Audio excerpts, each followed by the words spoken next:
এর আগের ক্লাসে আমি তোমাদের যোগ করার একটা প্রক্রিয়া দেখিয়েছিলাম। এখন এই যোগটাই আমরা করব একটু ভিন্নভাবে।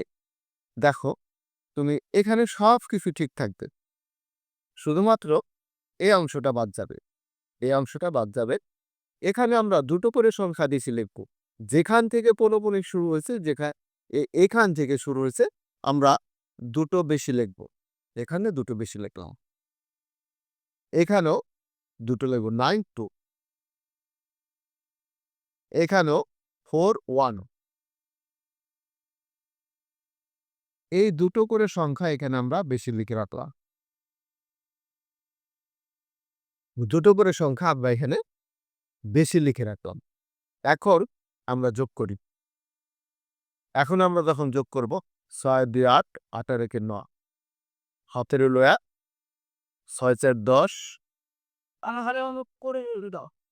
6 2 8 আর 1 9, 6 4 10, 10 আর 9 19, 19 এর 9, হাতের হলো 1, 1 আর 1 হলো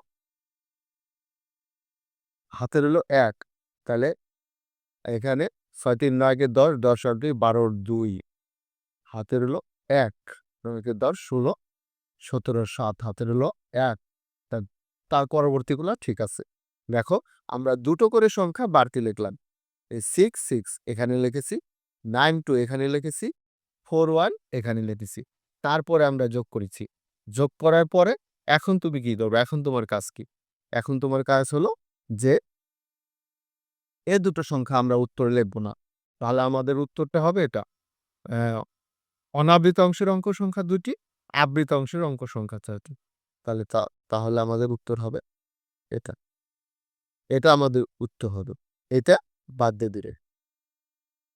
তাহলে এই দুটো প্রক্রিয়ার যে প্রক্রিয়াটা তোমার কাছে সোজা লাগবে, তুমি সেটা চর্চা করে সেভাবে শিখবে এবং সেভাবে প্রস্তুতি নিবে।